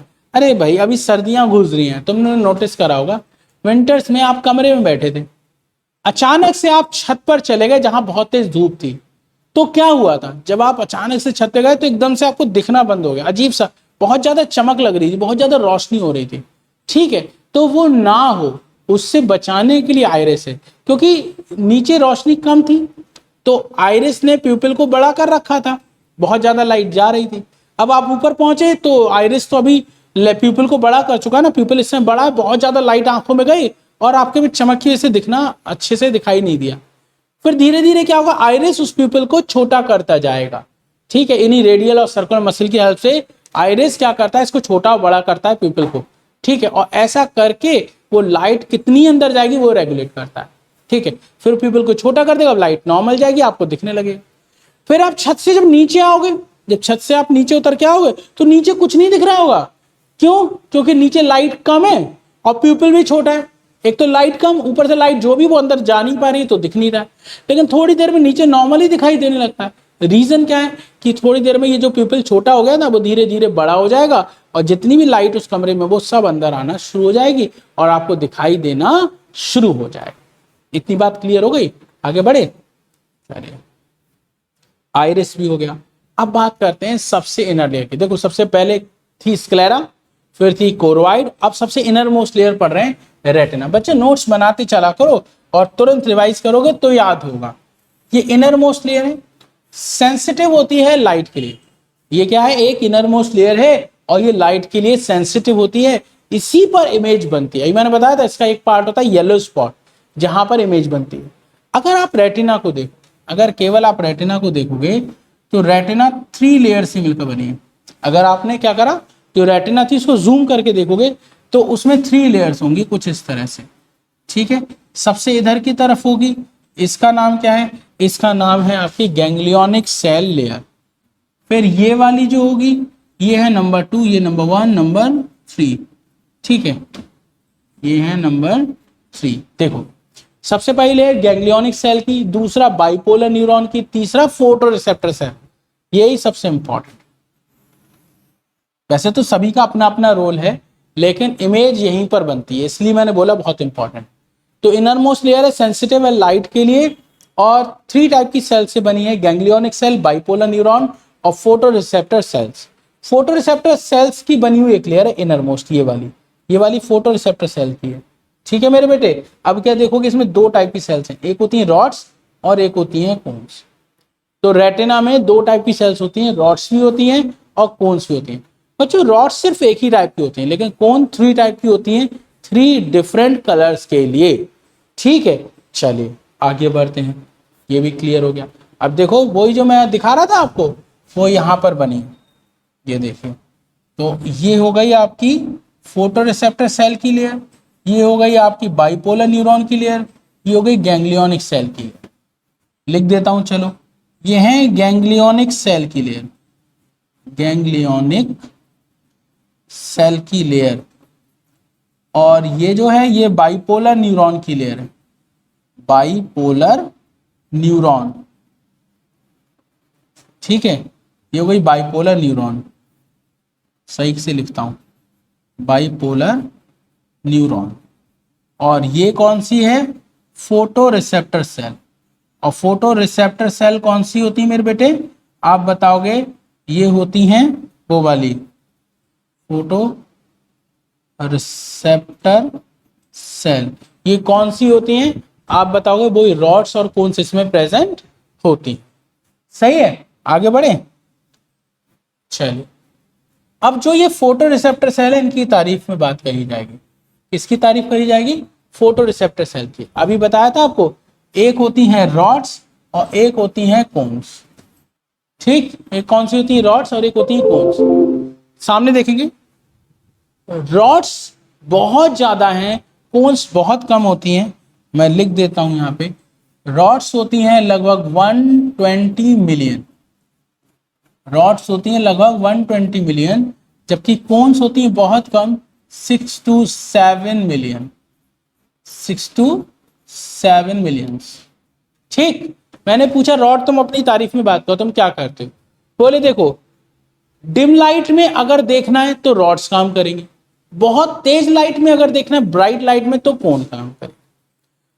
रॉड्स डिम लाइट विजन के लिए जिम्मेदार है, इसे बोलते हैं स्कोटॉपिक विजन। जो कोन्स होती है वो ब्राइट लाइट के लिए जिम्मेदार हैं, ब्राइट लाइट विजन के लिए जिम्मेदार है, इसे बोलते हैं फोटोपिक विजन। ठीक है, तो ये हो गई फॉर डिम लाइट विजन और ये हो गई फॉर ब्राइट लाइट विजन। क्या कोन्स कुछ और भी करती हैं? हाँ, जो कलर्स होते हैं red, green, yellow, purple, blue, ये जितने भी कलर आप देखते हो ना वो कोन्स की वजह से होते हैं। तो ये ब्राइट लाइट विजन के अलावा कलर विजन के लिए भी रिस्पॉन्सिबल होती हैं। कौन? कोन्स। और ये डिम लाइट विजन करती है। ठीक है, इसमें एक पिगमेंट प्रेजेंट होता है रोडोप्सिन, जिसको विजुअल पर्पल कहते हैं। इसमें एक पिगमेंट होता है आयोडोप्सिन, जिसको विजुअल वायलेट बोलते हैं। ये विजुअल वायलेट है और ये विजुअल पर्पल है। ये रोडोप्सिन है रॉड में, ये आयोडोप्सिन है आपके कोन्स में। अगर बात करें ये सबसे ज्यादा कहां होती है, तो देखो जो रेटिना है, रेटिना की पूरी पेरीफेरी पर सबसे ज्यादा रॉड सेल्स होती हैं। और जो रेटिना का येलो स्पॉट वाला पार्ट है, जो सेंट्रल पार्ट है येलो स्पॉट वाला, वहां पे सबसे ज्यादा कोन्स होती हैं और वहां पे रॉड्स नहीं होती। तो ये मोस्टली पेरीफेरी पर मिलेगी और ये कहां मिलेगी? सेंटर पे। अब आपसे पूछें जो येलो स्पॉट है वहां पर कौन सी सेल्स होती, तो आप बताओ ओनली कोन सेल होती हैं, रॉड सेल वहां पर नहीं होती हैं। अगर मान लीजिए रॉड सेल में कोई डिफेक्ट आ जाता है, रीजन कुछ भी हो, तो ये डिम लाइट में विजन नहीं होने देगा। और डिम लाइट में अगर आपको दिखाई नहीं देता है तो उसे नाइट ब्लाइंडनेस कहते हैं। क्वेश्चन आता है नाइट ब्लाइंडनेस क्या है? आप बताओगे डिम लाइट में अगर आपको दिखाई नहीं दे रहा है तो इसको हम नाइट ब्लाइंडनेस कहेंगे। डिम लाइट में अगर आपको दिखाई नहीं दे रहा है तो इसे नाइट ब्लाइंडनेस कहेंगे। अगर विटामिन ए की कमी होती है तो रोडोप्सिन पिगमेंट नहीं बनता, तो रॉड सेल काम नहीं करती। अगर आप खाना खा रहे हो और आपको विटामिन ए नहीं मिल पा रहा है, विटामिन ए की डेफिशिएंसी हो रही है, तो आपके में ये पिगमेंट नहीं बन पाएगा। और अगर ये पिगमेंट नहीं बन पाएगा तो रॉड सेल काम नहीं कर पाएंगी, आपको डिम लाइट विजन नहीं होगा। ये एक न्यूट्रिशनल डेफिशिएंसी डिसऑर्डर है, लिख लीजिएगा नोट्स में। ये कैसा डिसऑर्डर है? Nutritional deficiency disorder. इसकी बात करते हैं कलर ब्लाइंडनेस, ये एक जेनेटिक डिसऑर्डर है। अगर कौन सेल अफेक्टेड हो गई तो कलर्स आप रिकॉग्नाइज नहीं कर पाओगे। रेड और ग्रीन कलर देखने में आपको दिक्कत होगी, इसको कलर ब्लाइंडनेस कहते हैं मेरे बच्चों। और ये जो कलर ब्लाइंडनेस का डिसऑर्डर है, रेड और ग्रीन देखने, रेड और ग्रीन उसको ब्लैक और ग्रे दिखते हैं, तो उनमें डिफ्रेंशिएशन ही नहीं कर पाते। ऐसे लोगों को ट्रैफिक पुलिस में जॉब नहीं मिलती, रेलवे में जॉब नहीं मिलती, क्योंकि वो रेड और ग्रीन कलर के सिग्नल को पहचान ही नहीं पाएंगे। ठीक है, और ये एक जेनेटिक डिसऑर्डर है, ये मेल से फीमेल में और फीमेल से मेल में होता है। ठीक है, अच्छा आगे बढ़ते हैं, अभी आगे पढ़ाएंगे हम आप उसको डिटेल में। ठीक है, रेटिना के आगे बढ़ते हैं। रेटिना में अभी तक हमने क्या देखा? रेटिना 3 लेयर से बनी है, गैंग्लियोनिक सेल, बाइपोलर न्यूरॉन और आपकी फोटो रिसेप्टर सेल। अब हम इसके आगे स्पॉट देखते हैं। मैंने आपको क्या बताया था, जो रेटिना होती है, इस रेटिना के अंदर येलो स्पॉट और ब्लैक स्पॉट भी होता है। रेटिना में येलो स्पॉट होता है, ब्लैक स्पॉट और ब्लाइंड स्पॉट होता है, उसके बारे में समझते हैं। चलिए देखिए, सबसे पहले हम बात करते हैं येलो स्पॉट की। ये देखिए येलो स्पॉट, कलर बदल देता हूं, ये आपको तो अच्छे से देखिएगा नहीं कलर। देखिए सामने देखिए, जो येलो स्पॉट है, एरिया ऑफ वेस्ट विजन, दो चीजें पूछी जाती हैं, एरिया ऑफ वेस्ट विजन और एक होता है एरिया ऑफ नो विजन। एक ऐसा एरिया जहां पे सबसे अच्छा दिखता है, एक ऐसा एरिया जहां दिखता ही नहीं। तो सबसे अच्छा कहां दिखता है? आपके येलो स्पॉट पे। कहां नहीं दिखता है? तो ब्लैक स्पॉट या ब्लाइंड स्पॉट। ठीक है, दूसरा इसी को हम मैकुला लूटिया भी कहते हैं, ये भी हमने आपको बताया था। उसके बाद इसका सेंट्रल पार्ट जो होता है उसे हम फोविया सेंट्रलिस कहते हैं। सबसे अच्छी इमेज, अगर आपसे मान लो ऑब्जेक्टिव क्वेश्चन आता है और ऑब्जेक्टिव क्वेश्चन में वो पूछते हैं कि most clear image formed at yellow spot, पहला ऑप्शन, दूसरा मैकुला लूटिया, तीसरा फोविया सेंट्रलिस, तो तीनों में से कौन सा लोगे? तो या तो लिखाओ ऑल, तो हम ऑल ले लेंगे, वरना मेन आंसर होगा फोविया, क्योंकि येलो स्पॉट का दूसरा नाम होता है मैकुला लूटिया और इसका भी जो सेंट्रल पार्ट होता है वहां पे सबसे ज्यादा कोन सेल होते हैं और सबसे अच्छी इमेज यहीं पर बनती है। ठीक है, having only cone cell, rod cell यहां पर नहीं होती, याद रहे। रॉड सेल पेरीफेरी पर तो मिलेगी लेकिन येलो स्पॉट वाली जगह पे नहीं होगी। ठीक है, ये कहां प्रेजेंट होता है येलो स्पॉट? इस पर क्वेश्चन बनता है। At the back of eye, almost at the centre on the horizontal axis of eye. ये बहुत इंपॉर्टेंट है। देखो येलो स्पॉट कहां होगा? ये हो गया इसका सेंटर। ठीक, मैं कलर बदलता हूं, इससे नहीं दिखेगा आपको। ये हो गया इसका सेंटर और यहां पर है ये येलो स्पॉट। ठीक है, तो ऑलमोस्ट सेंटर पे है। जो हॉरिजॉन्टल लाइन जा रही है इस लाइन पर बिल्कुल पीछे की तरफ सेंटर पे है, तो वही लिखा है present at the back of eye. ये देखो आई के बैक पर है, almost at the centre, almost at centre है। ठीक है, on the horizontal axis of eyeball, तो ये हॉरिजॉन्टल एक्सिस है, आई के पीछे हॉरिजॉन्टल एक्सिस पे ऑलमोस्ट सेंटर की तरफ आपको देखने को मिल रहा है क्या, आपको येलो स्पॉट। ठीक है, सबसे अच्छी इमेज यही बनती है। ठीक है, उसके बाद हम लोग बात करते हैं ब्लैक स्पॉट की। चलिए अब आपको हम ब्लैक स्पॉट दिखाते हैं। ये देखिए ये वाली जगह, ये वाली जो जगह है इसको हम ब्लैक स्पॉट कहते हैं। ये वाली जगह इसको हम क्या बोलते हैं, ब्लैक स्पॉट। नहीं दिख रहा होगा, मुझे ब्लैक कलर लेना होगा। 1 सेकेंड मेरे बच्चों, ये देखो ये वाला जो एरिया है इसको हम ब्लैक स्पॉट कहते हैं, क्योंकि यहां से ब्लड वेसल एंटर कर रही है और ऑप्टिक नर्व वहां से निकल रही है और वो जा रही है ब्रेन के इस वाले रीजन को। ब्रेन के इस वाले रीजन को हम बोलते हैं ऑसिपिटल लोब, और यहां पर ही विजन बनता है। ब्रेन यहीं से रिकॉग्नाइज कर पाता है। ठीक है, तो यहां पर ना रॉड्स है ना कौन से रेटिना का पार्ट एब्सेंट है, तो इमेज बनेगी नहीं। ठीक है मेरे बच्चों, चलिए आगे समझते हैं इस बात को। The area of no vision black spot, और एरिया ऑफ बेस्ट विजन अगर आपसे पूछे तो येलो स्पॉट। इसको हम ब्लाइंड स्पॉट भी कहते हैं। यहां पे ना कोई रॉड होती ना कोई कोन होती। ठीक है, अब बात करते हैं तारीफ लेंस की। जो हम पीछे पढ़ के आए लेंस, उसकी तारीफ करते हैं। लेंस बाई कॉन्वेक्स होता है, यही तो पढ़ा था। ट्रांसपेरेंट होता है, फ्लूइड फिल्ड होता है, क्रिस्टलाइन होता है, फ्लेक्सिबल होता है। तभी वो सीलरी बॉडी की जो मसल्स हैं वो उसको पतला और मोटा कर पाती हैं। और कहां प्रेजेंट है, प्यूपिल के पीछे प्रेजेंट है, या मैं ये कहें लेंस के सामने की तरफ प्यूपिल प्रेजेंट है। ठीक है, ये बात क्लियर हो गई मेरे बच्चों। आगे बढ़े, चलिए देखिए। अब देखिए लेंस की तारीफ में। जो लेंस होता है ये अटैच्ड होता है सीलरी बॉडी से। जिन लिगामेंट से अटैच्ड होगा उनका नाम होगा सस्पेंसरी लिगामेंट। फिर से सुन लीजिए, लेंस जो होता है सस्पेंसरी लिगामेंट की हेल्प से अटैच्ड होता है। ठीक है, और यही है जो लेंस के शेप को चेंज कर सकता है, एक कॉन्ट्रैक्ट और रिलैक्स करके सीलरी मसल्स को। अभी अभी बताया था सीलरी बॉडी से निकलती हैं मसल्स, सॉरी सीलरी बॉडी में होती हैं मसल्स, जिनको सीलरी मसल्स कहते हैं। वो लेंस के शेप को छोटा और मोटा, मतलब या तो वो उसको पतला कर देगा या उसको मोटा कर देगा। ठीक है, कौन करता है ये, सीलरी मसल्स। ठीक है, ये क्लियर हो गया होगा। अब बढ़ते हैं आगे। अभी अभी ये जितनी बातें मैं यहाँ पे दिखा रहा हूँ ना, ये सब हम पहले जैसे डायग्राम पढ़ा था वहां डिस्कस कर चुके हैं, बस थ्योरेटिकल पोर्शन में आपको दिखा रहा हूँ। एक्वस चैम्बर कहाँ बताया था, जल्दी से बताओ। एक्वस चैम्बर बताया था, यहाँ पर प्रेजेंट है ये वाला, ये एक्वस चैम्बर है, ये विट्रस चैम्बर है। विट्रस चैम्बर कहाँ होता है, रेटिना और लेंस के बीच में। एक्वस चैम्बर कहाँ होता है, रेटिना सॉरी कॉर्निया और लेंस के बीच में। तो वही लिखा है, कहाँ प्रेजेंट है, बिटवीन कॉर्निया एंड लेंस। ठीक, क्या भरा हुआ, एक्वस ह्यूमर भरा है। इसका काम क्या है, लेंस को मॉइस्ट रखना, लेंस को मॉइस्ट रखना और बाहर से लगने वाले प्रेशर से रोकना, और ये लाइट को रिफ्लेक्ट करता है। ठीक है, जैसे लाइट सीधी आके थोड़ा सा मुड़ जाती है, सीधी आके थोड़ा सा मुड़ जाती है। ठीक है, लाइट को रिफ्लेक्ट करता है। आगे देखते हैं। ठीक, थोड़ा सा नीचे हो गया, इसको ठीक कर लेंगे। अब देखो विट्रस चैम्बर, ये वाला विट्रस चैम्बर, तो देखो कहाँ है, लेंस और रेटिना के बीच में है। इसमें विट्रस ह्यूमर भरा होता है जो कि एक ट्रांसपेरेंट जेली जैसा है। मैंने बोला था इसका जो विट्रस ह्यूमर होता है वो जेली लाइक फ्लूइड होता है और वो ट्रांसपेरेंट होता है।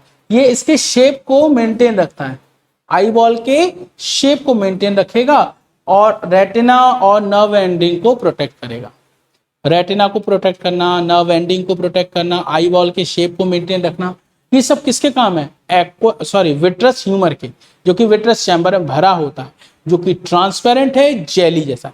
पॉइंट बना बना के याद कर लिया करो। कितने पॉइंट, मैं वैसे भी पॉइंट्स में ही लिखता हूं जिससे आपको आसानी से याद हो जाए। तो पहले तो देखो क्या है vitreous chamber. Vitreous chamber lens और रेटिना के बीच में क्या फील्ड है, इसमें फ्लूइड, जेली जैसा ट्रांसपेरेंट फ्लूइड। काम क्या है भाई? रेटिना को प्रोटेक्शन देना, नर्व वेंडिंग को प्रोटेक्ट करना, आई बॉल के शेप को मेंटेन रखना, इतने सारे काम आप यहाँ पर बता सकते हैं। तो हम बहुत आगे बढ़ चुके हैं इस चैप्टर में, थोड़ा सा और रह गया है। अब बात आती है हाउ डू वी सी, हमें दिखाई कैसे देता है। ठीक, तो देखो कैसे दिखाई देगा, सामने देखिए। सबसे पहले लाइट रेज आएंगी कॉर्निया पे, कॉर्निया से जाएंगी एक्वस चैम्बर में, एक्वस से लेंस, फिर वो यहां पर आएंगी अंदर। ठीक है, इसको सही कर देता हूं मैं। लाइट रेज को कहां जाना है? पहले कॉर्निया, फिर एक्वस चैम्बर, फिर लेंस, फिर विट्रस चैम्बर, फिर रेटिना। रेटिना में भी आपकी 3 लेयर्स हैं, रेटिना में भी 3 लेयर्स हैं। पहले जाएगी गैंग्लियोनिक सेल के पास, फिर जाएगी आपकी क्या नाम है, बाइपोलर न्यूरॉन के पास, फिर जाएगी फोटो रिसेप्टर के पास।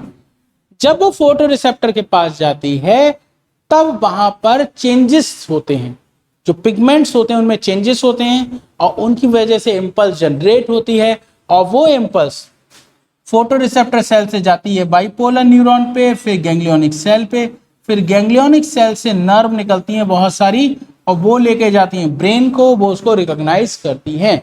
फिर से सुन लीजिए, लाइट रेज आएगी पहले कॉर्निया पे, फिर जाएगी आपके कॉर्निया से ही पहले अगर आपको बताएं, सबसे पहले कंजक्टिवा पे जाएगी, फिर कॉर्निया पे, फिर एक्वस चैम्बर, फिर लेंस, फिर विट्रस चैम्बर, फिर रेटिना। रेटिना में भी पहले गैंग्लियोनिक सेल, फिर बाइपोलर न्यूरॉन, फिर आपकी photo receptor cell. Photo receptor cell के पिगमेंट में चेंजेस होंगे जिससे इंपल्स जनरेट होगी। वो जो इंपल्स बनेगी वो वापस आएगी पहले फोटो रिसेप्टर से bipolar neuron, then ganglionic cell, फिर ऑप्टिक नर्व के थ्रू ब्रेन के विजुअल कॉर्टेक्स में जाएगी जो कि ऑसिपिटल लोब में होता है।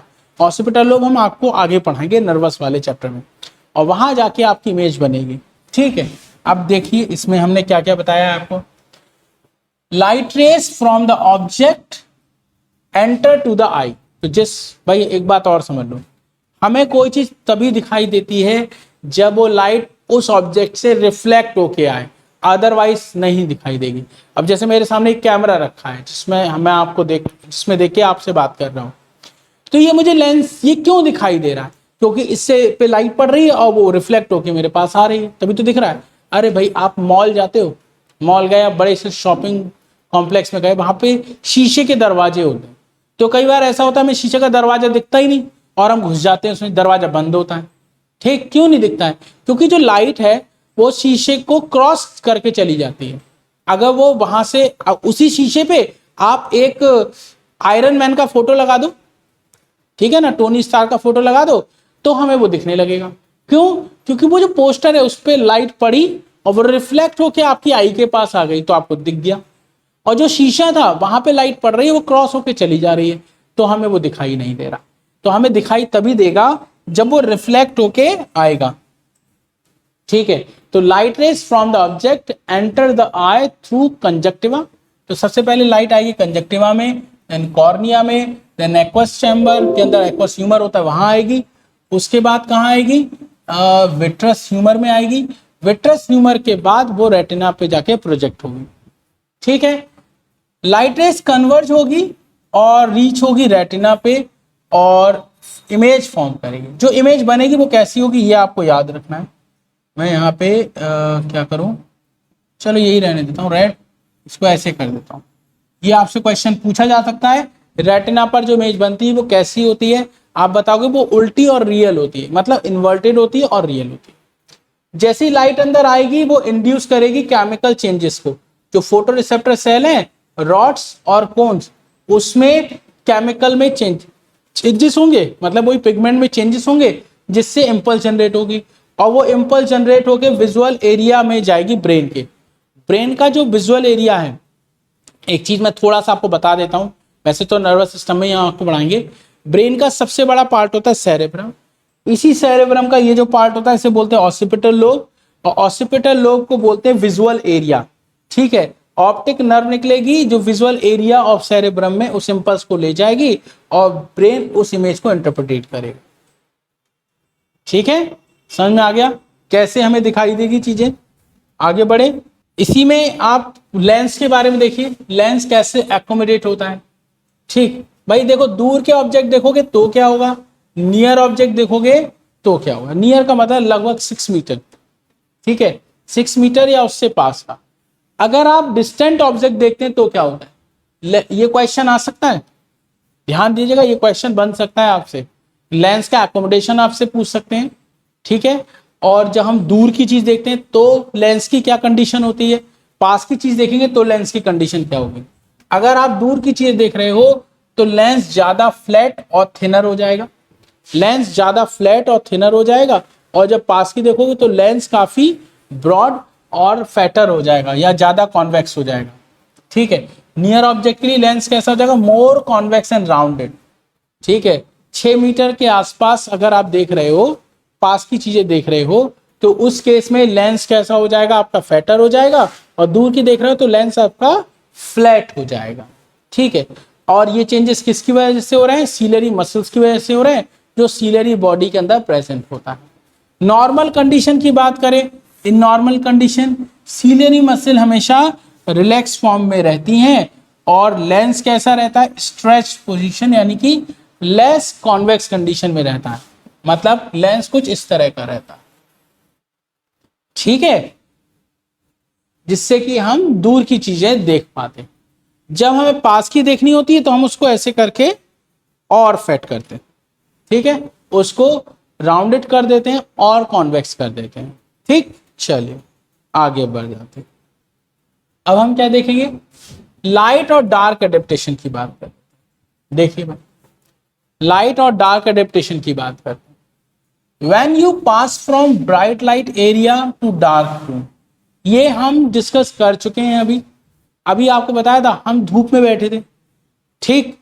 तो धूप में जब बैठे थे तो हमारी आइरिस ने प्यूपिल को छोटा कर दिया था, जिससे लाइट कम आए और हमें साफ दिखाई दे, बहुत ज्यादा रोशनी होने से भी दिखाई नहीं देगा, ठीक। और जब हम छत से नीचे आ रहे थे अंधेरे कमरे में तो हमें थोड़ी देर नहीं दिख रहा था, लेकिन धीरे धीरे आइरिस ने प्यूपिल को बड़ा कर दिया, लाइट ज्यादा अंदर आई और हमें दिखाई देने लगा। इसी तरह का डिस्कशन हम लोगों ने अभी करा था बच्चों, तो वो चीज अब यहां देख लीजिए।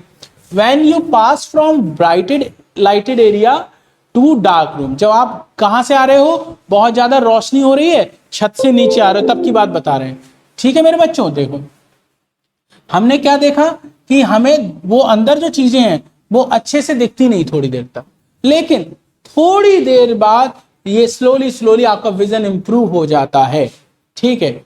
और वो आइरिस की वजह से होता है, इसीलिए बोलते हैं इसको डार्क एडेप्टेशन। इसलिए इसको हम क्या बोलते हैं मेरे बेटे, इसको हम बोलते हैं डार्क एडेप्टेशन, ठीक है। क्लियर हो गया, बोलो बात क्लियर हो गई। अच्छा, उसके बाद इसमें हो क्या रहा है, रीजनरेशन। अरे यार एक सेकंड बेटे, चलिए आगे देखिए। रीजनरेशन ऑफ विजुअल पर्पल और रोडोप्सिन पिगमेंट ऑफ रॉड्स, ये भी अभी आपको डिस्कस करके बताया था कि जो रोडोप्सिन पिगमेंट है वो रॉड सेल में प्रेजेंट है, और जो रॉड सेल में पिगमेंट है वही डिम लाइट विजन के लिए जिम्मेदार है। और आप छत से आए हो कमरे में तो नीचे डिम लाइट होगी, तो उसमें देखने के लिए कौन जिम्मेदार है, ये वाला पिगमेंट, इसका रीजनरेशन हो जाएगा, जो कि बहुत तेज लाइट पड़ने की वजह से ब्रोक हो गया था, ठीक है। दैट वॉज अर्लियर, एक सेकेंड क्या हो रहा है, that was earlier broken down to the bright light, पर प्यूपिल डायलेट हो जाएगा जिससे कि लाइट ज्यादा अंदर आए। वही चीज लिखी है जो अभी हमने डिस्कस करी। क्या हुआ, जब आप बहुत तेज लाइट में थे तो उस समय पर रोडोप्सिन ब्रेक हो गया था, ठीक। और जब डार्क में आए तो रोडोप्सिन फिर से रीजनरेट हो गया, प्यूपिल आपका और ज्यादा डायलेट हो गया, ठीक है। आइरिस ने उसको डायलेट होने दिया और लाइट ज्यादा अंदर आई और आपको दिखाई देना शुरू हो गया। मेरे ख्याल से इतनी बात आपको क्लियर हो गई है, ठीक है। तो यहां तक हमने समझ लिया आई के बारे में, क्या होता है आई, कैसा उसका स्ट्रक्चर होता है, कैसे हम देख पाते हैं। अब हम बात करेंगे आई के प्रोटेक्शन के बारे में। एक चीज तो आपको मैंने शुरू में ही बता दी थी, आई हमारी आई ऑर्बिट के अंदर प्रेजेंट है और मसल्स हैं जो उसको बाइंड करके रखती हैं, ये तो मैंने आपको बताया था। अब इसके अलावा जो आपको देखना है, अब कुछ और प्रोटेक्टिव स्ट्रक्चर देखना है, जैसे आईलिड देखने हैं, आई लैशेस देखने हैं, आई ब्रो देखनी है और टीयर ग्लैंड देखनी है। वो भी प्रोटेक्शन देती हैं। देखिए सबसे पहले आईलिड की बात करते हैं। हमारे पास दो आईलिड है, एक ये ऊपर वाली एक नीचे वाली।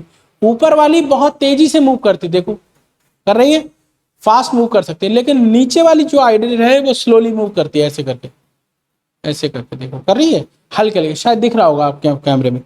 तो हमारे पास वन पेयर आईलिड है, ऊपर वाली बहुत तेजी से मूव करती है, नीचे वाली स्लोली मूव करती है, लेकिन है दोनों मूवेबल। तो वन पेयर हो गई, सॉरी वन पेयर हो गई, मूवेबल हो गई, ठीक है। और ये फ्रंट सरफेस ऑफ आई को, आउटर फ्रंट सरफेस ऑफ आई को प्रोटेक्ट करती है, ठीक है। अच्छा, आईलिड पर हेयर दिखाई देते हैं जिसको आईलैशेस कहते हैं।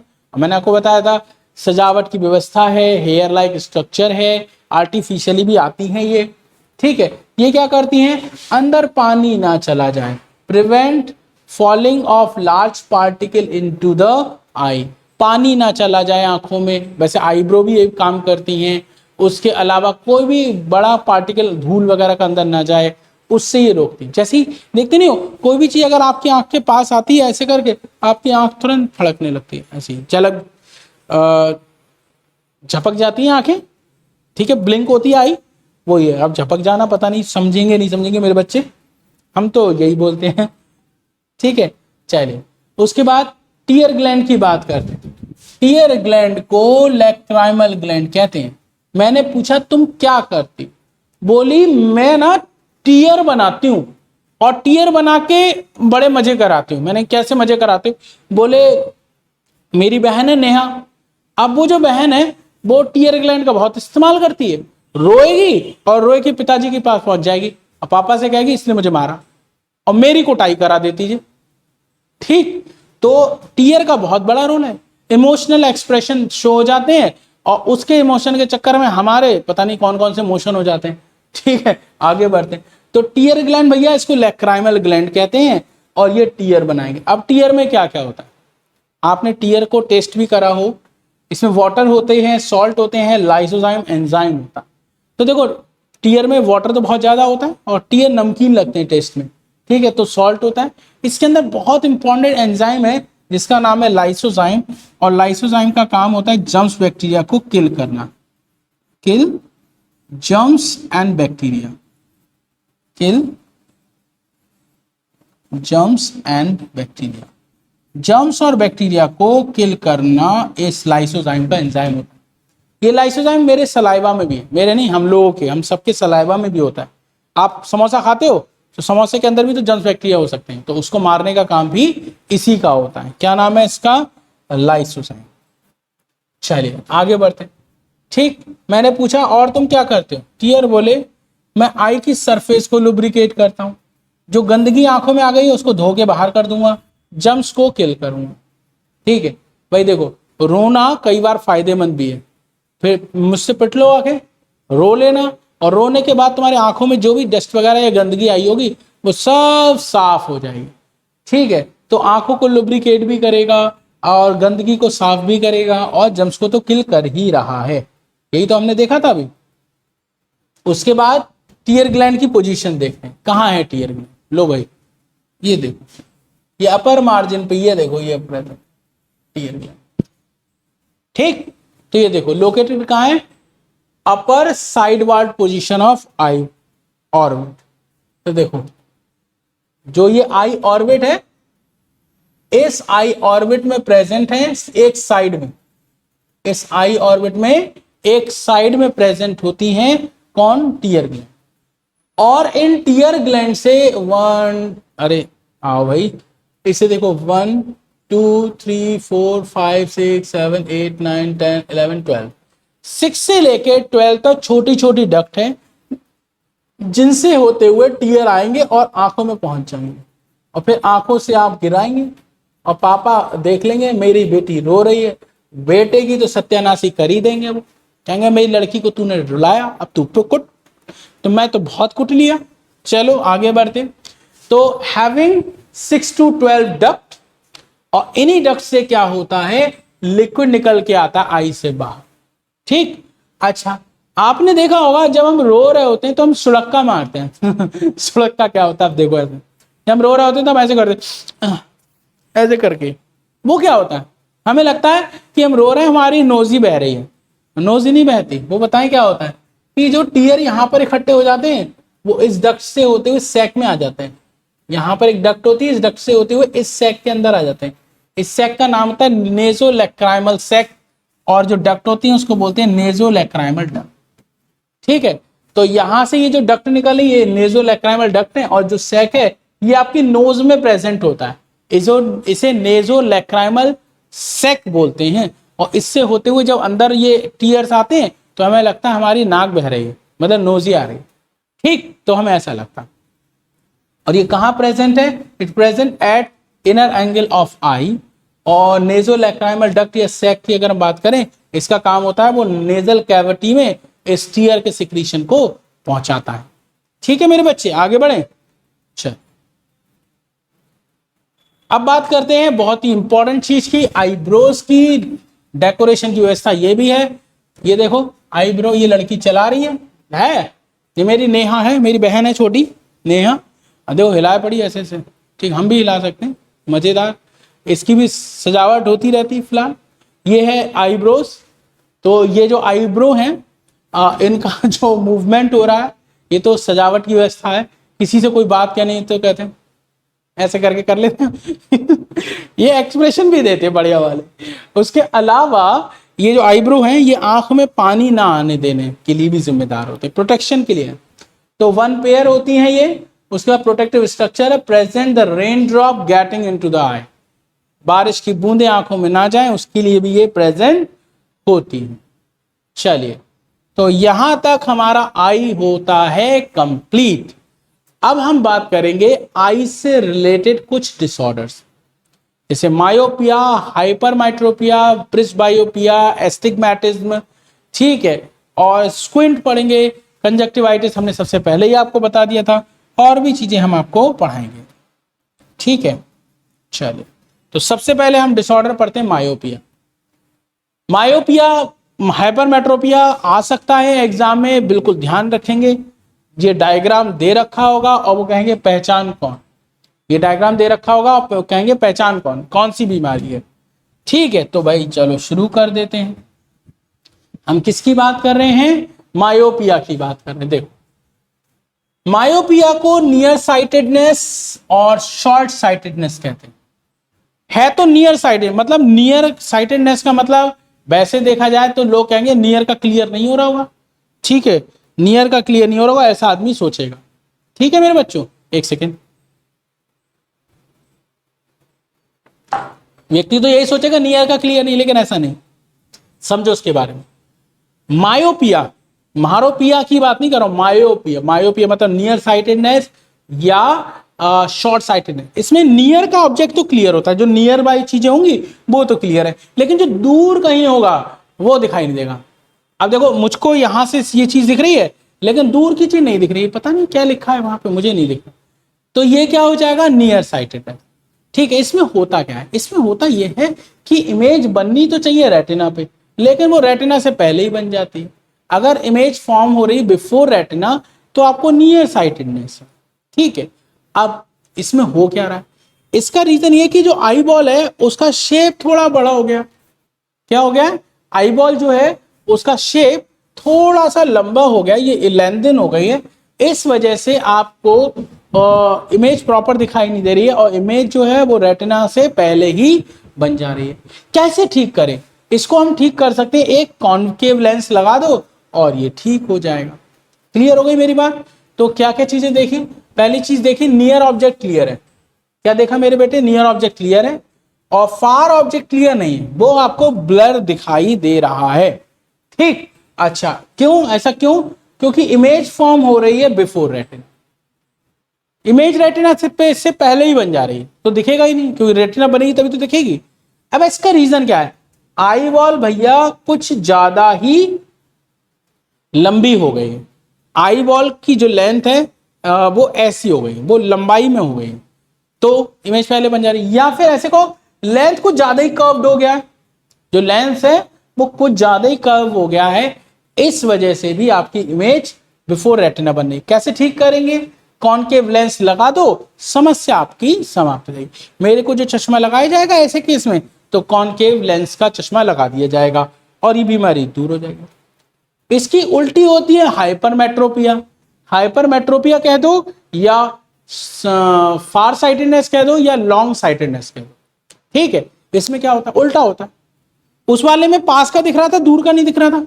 इसमें दूर का साफ दिखेगा और पास में पता नहीं क्या लिखा, समझ में ही नहीं आ रहा, ऐसा आपको फील होगा, ठीक है। तो फार ऑब्जेक्ट आपका क्लियर होगा और नियर ऑब्जेक्ट आपका ब्लर होगा। रीजन क्या है?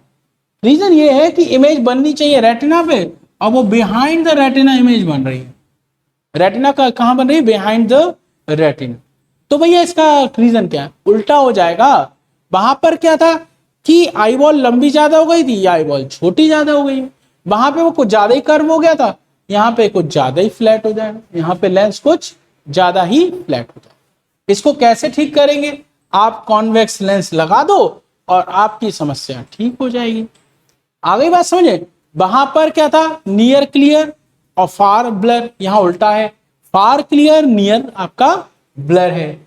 वहां पे जो रेटिना की इमेज थी, वो इमेज जो थी वो रेटिना से पहले बन रही थी, यहाँ उसके पीछे बन रही है। वहां पे आई बॉल लंबी हो गई थी, यहाँ शॉर्ट हो गई है। वहां पे वो ज्यादा कर्व था लेंस, यहाँ पे ज्यादा फ्लैट हो गया है। वहां पर कॉनकेव लेंस था, यहाँ कॉन्वेक्स लेंस है। क्लियर हो गया? इसके बाद आता है आपका प्रेसबायोपिया। सॉरी, इसमें एस्टिग्मेटिस दे रखा है। चलो पहले एस्टिग्मेटिस समझा देते हैं, हमें तो सभी पढ़ाने हैं आपको। इसमें क्या होता है कि जो आई होता है उसके कॉर्निया का जो शेप है वो डिस्टर्ब हो जाता है। कॉर्निया का जो कर्वेचर है वो अफेक्टेड हो जाता है। तो हमें चीजें दिखती तो हैं लेकिन पार्ट्स में दिखाई दे रही थी, मतलब अच्छे से क्लियर दिखाई नहीं दे रही होती, ब्लर ब्लर दिखता है। Some part of object are seen in focus और while the other part are blur.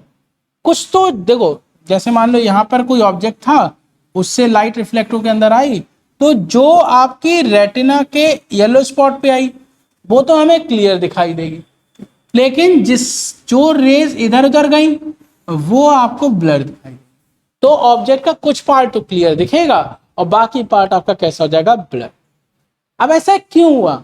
ऐसा इसलिए हुआ जो उसका कॉर्निया का कर्वेचर है वो डिस्टर्ब हो गया, अनइवन हो गया, due to uneven curvature of cornea. इसको हम सिलेंड्रिकल लेंस लगा के ठीक कर सकते हैं। कैसा लेंस लगाएंगे? सिलेंड्रिकल लेंस लगाएंगे और आपकी समस्या, मुझे फिलहाल यही समस्या है, मेरे को जो मैं चश्मा लगाता हूं मेरा सिलेंड्रिकल लेंस है, मुझे एस्टिग्मेटिज्म है, मुझे कुछ चीजें बिल्कुल क्लियर दिखती हैं और कुछ चीजें थोड़ी थोड़ी ब्लर दिखाई देती हैं अगर मैं चश्मा ना लगाऊं तो, ठीक है।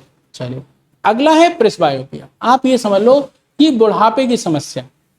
कब की समस्या है? ओल्ड एज की समस्या है, ठीक। It is a condition affecting old people. होता क्या है इसमें? क्या होगा? वो नियर ऑब्जेक्ट क्लियरली नहीं देख पाएंगे। वो क्या होगा? उनमें नियर ऑब्जेक्ट उनका क्लियर नहीं हो पाएगा। जो लेंस होता है वो फ्लेक्सिबल होता है, लेकिन इनका लेंस अपनी फ्लेक्सिबिलिटी लूज कर देता है। Their lens lose flexibility resulting in a kind of far sightedness. और फार साइटेडनेस जैसी कंडीशन हो जाएगी। फार साइटेडनेस क्या होता है कि नियर ऑब्जेक्ट क्लियर नहीं होगा, फार ऑब्जेक्ट क्लियर होगा। तो फार साइटेडनेस जैसी कंडीशन आपको दिख रही है यहाँ पे, ठीक है। अच्छा, कैसे ठीक करेंगे? तो जैसे फार में कॉन्वेक्स लेंस लगाते थे, यहां भी कॉन्वेक्स लगा दीजिए, आपकी समस्या दूर हो जाएगी। चलिए अब आगे बढ़ते हैं। अब हम देखेंगे कैटरेक्ट। अब भैया एक बहुत ही फेमस, आज के समय की सबसे ज्यादा देखी जाने वाली समस्याओं में एक है कैटरेक्ट। कैटरेक्ट में क्या होता है? जो लेंस होता है वो व्हाइट कलर का हो जाता है, लेंस की ट्रांसपेरेंसी खत्म। अब सोचो अगर लेंस ट्रांसपेरेंट नहीं होगा तो लाइट अंदर आएगी नहीं। वो हो गया व्हाइट कलर का, तो लाइट जब अंदर नहीं आएगी तो आपको दिखाई भी तो नहीं देगा। अब जब इमेज ही नहीं बनेगी तो कहां से दिखाई देगा? तो क्या करते हैं डॉक्टर? सर्जरी कर देते हैं। वो क्या करते हैं? लेंस निकाल देते हैं, एक दूसरा प्लास्टिक का लेंस आपकी आई में लगा देते हैं। अलग अलग ब्रांड के लेंस आते हैं, वो उसको रिमूव करके आपकी समस्या का समाधान कर देते हैं। तो देखिए लेंस कैसा हो जाता है? ओपेक, व्हाइट कलर का हो जाता है लेंस, ओपेक। तो विजन कैसा हो जाता है? कट डाउन हो जाता है, even to the total blindness. और कई बार ऐसा हो जाता है मेरे बच्चों, टोटल ब्लाइंडनेस हो जाती है। और याद रहे अगर किसी व्यक्ति को कैटरेक्ट है तो समय से दिखा लो डॉक्टर को, वरना फिर आपकी कंप्लीट आईसाइट चली जाएगी, फिर आपको दिखेगा ही नहीं, ठीक है। अच्छा, हुआ क्या इसमें? Lens loses flexibility resulting the kind of farsightedness. ठीक है, इसमें हम क्या करते हैं, सर्जिकल रिमूवल कर देते हैं लेंस का। ठीक है, और हम क्या करेंगे, एक स्मॉल प्लास्टिक का लेंस लेंगे और वो उसको इन फ्रंट और बिहाइंड आइरिस इसको इम्प्लांट कर देंगे। आइरिस के पीछे या आइरिस के आगे इसको इम्प्लांट कर दिया जाता है और आपको दिखाई देना शुरू हो जाए।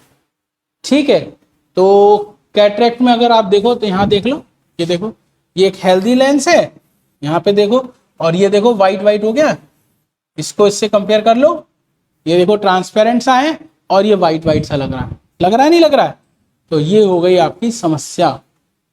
आगे बढ़ते हैं, चलिए।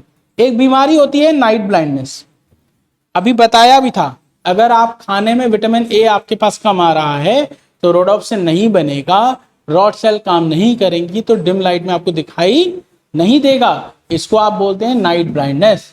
तो नाइट ब्लाइंडनेस क्या है, person feel difficulty in seeing in dim light.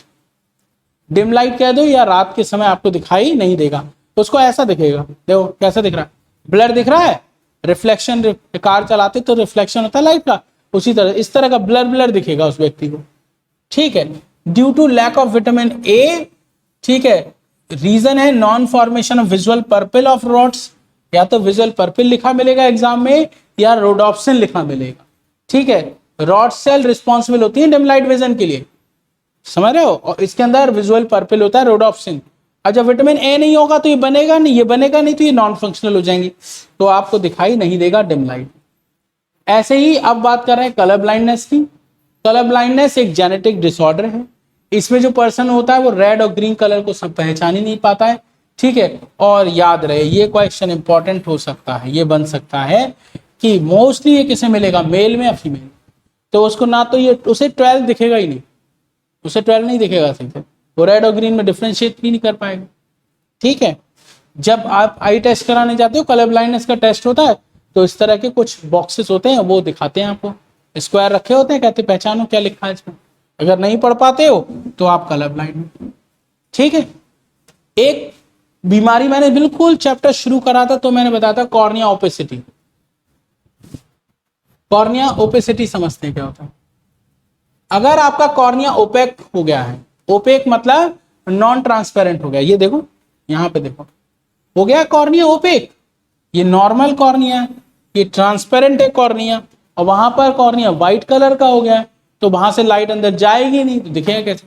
ऐसे में क्या करो, किसी हेल्दी पर्सन की डेथ हो गई है, मतलब हेल्दी कॉर्निया होना चाहिए, अब हेल्दी हो तो मरता क्यों भाई, कोई व्यक्ति उसकी डेथ हो गई है तो उसका आई डोनेट उसने कर रखी है, तो उसका कॉर्निया लेंगे, वो ट्रांसप्लांट करा के इसके लगा दी जाएगी, इसका कॉर्निया कट करके अलग कर देंगे, शुरू में दिखा था कॉर्निया कट करते दिखा रहे थे, वो हटा दिएगा, ये वाला इसमें लगा दिया जाएगा और व्यक्ति को दिखने लगेगा। तो बीमारी के बारे में देख लेते हैं क्या क्या जानना है। देखिए, cornea become opaque, non functional, इस डिफेक्ट को इसमें क्या होता है, अब इसको समझते हैं जरा। Such defect can cause anything from minor irritation to vision problem and even blindness. अब इसका भी लेवल हो सकता है, कुछ हो सकता है कि उसमें थोड़ा सा व्हाइट व्हाइट है, कुछ हो सकता है उसमें थोड़ा और ज्यादा व्हाइट व्हाइट है, और कुछ हो सकता है पूरा ही पूरा कॉर्निया व्हाइट है, तो थोड़ा सा भी दिखा हो सकता है, थोड़ा दिख रहा है, हो सकता है बिल्कुल ही नहीं दिख रहा है, तो कंप्लीटली ब्लाइंडनेस भी हो सकती है। ठीक है, इसमें क्या करेंगे, डिफेक्टेड कॉर्निया को रिप्लेस कर देंगे किसी हेल्दी कॉर्निया से, और आपके लिए दिखना शुरू हो जाएगा। ठीक है, क्लियर हो गया। एक बीमारी होती है स्क्विंट, स्क्विंट में भी दो कंडीशन होती हैं, वाइड आई और क्रॉस आई। स्क्विंट की बात करते हैं, जो आई मसल से अगर आई मसल प्रॉपरली फंक्शनल नहीं रहती, अगर आई मसल प्रॉपरली काम नहीं कर पा रही होती है, तो उस समय पर आपकी आई बॉल का जो सेंटर है वो डिस्टर्ब हो जाता है। आप देख कहीं रहे हैं, बात कहीं और कर रहे हैं, जैसे मैं आपसे बात कर रहा हूं, मैं देख इधर रहा हूं, हाँ भाई करण तुम बताओ भाई, तुम्हें मेरी बात समझ में आ रही नहीं आ रही है, मैं तुमसे बात कर रहा हूं करण, अब मैं देख इधर रहा हूं लेकिन बात आपसे कर रहा हूं, तो ये एक तरह की स्क्विंट बीमारी है, आई वॉल का सेंटर डिफेक्ट हो जा रहा है। ये देखो, एक ये कंडीशन है, एक ये कंडीशन, इसमें वाइड आई हो जाती है, इसमें आई काफी बड़ी बड़ी दिखती है, और उसमें क्या होता है, क्रॉस आई हो जाती है। आई बिल्कुल सेंटर में होनी चाहिए, वो ऐसे हो जाएंगी या ऐसे हो जाएंगी, ठीक। तो ये इसमें कंडीशन होती है। तो देखिए इसमें में क्या है, the eye point is different direction, eye का जो पॉइंट है वो डिफरेंट डायरेक्शन में चला गया है, ठीक है। It is particularly common in young children but can occur at any stage. वैसे तो बर्थ से होती है समस्या, कब से होती है मेरे बच्चों, जन्म से ही होती है समस्या, लेकिन कुछ केस में आपको अदर एजेस में भी देखने को मिल सकती हैं ये बातें, ठीक है। उसके बाद वन ऑफ द आई में टर्न इन आउट अप और down while the other I looks ahead. ऐसा हो सकता है कि एक आई इधर देख रही है, एक ऊपर नीचे जा रही है, मतलब आई सिंक्रोनाइज नहीं है, ठीक है। तो आपने देखा होगा ऐसा केस आसपास में, मेरे भांजी है उसको भी ये दिक्कत है, ठीक है। अब आगे बढ़ जाते हैं हम लोग। स्क्विंट, ये हम दिखा रहे हैं वाइड आई वाला। Squint is cause due to the nerve damage और प्रॉब्लम इन आई मसल। अगर नर्व डैमेज हो गई है तो भी स्क्विंट हो सकता है, और मैंने अभी बताया था आई मसल्स में कोई डिफेक्ट है तो भी हो सकता है। ठीक, when some muscles around the eye are weaker and than other. अब भाई आपकी आई मसल बताई थी 6 होती, 4 रेक्टस 2 ऑब्लिक। तो ये जो मसल्स होती हैं अगर ये वीक हो जाएं या छोटी और बड़ी हो जाएं तो भी ये समस्या हो जाती है। अच्छा, as a result one eye looks at one object while the other eye turn in different direction। ठीक है, तो बिल्कुल डिफरेंट टाइप की आपको देखने को मिलेगा, ये आपने 10वीं जगह देखा होगा, ठीक। तो ये भी आपका ऑब्जेक्ट कंप्लीट होता है। जैसा कि आप सभी लोग जानते हैं कि आपकी सर लोगों ने एक लाइव कोर्स भी स्टार्ट किया है। अगर आप वो लाइव कोर्स अटेंड करना चाहते हैं तो डिस्क्रिप्शन बॉक्स में लिंक दे रखा है, आप वहां पर जाकर फिजिक्स ब्रो ऐप डाउनलोड कर लीजिए, वहां से हमारा कोर्स ज्वाइन कर सकते हैं। और अगर आप कोर्स नहीं भी बाय करना चाहते हैं तो भी आप उस ऐप को डाउनलोड कीजिए, कई सारा फ्री स्टडी मटेरियल आपको वहां पर मिलेगा जो आपके एग्जाम के लिए रियली हेल्पफुल होता है। ठीक है मेरे बच्चों, चलिए आज इतना ही रखते हैं, इसके आगे हम नेक्स्ट वीडियो में पढ़ेंगे। Till then thank you so much बच्चों, bye bye, take care, have a nice day.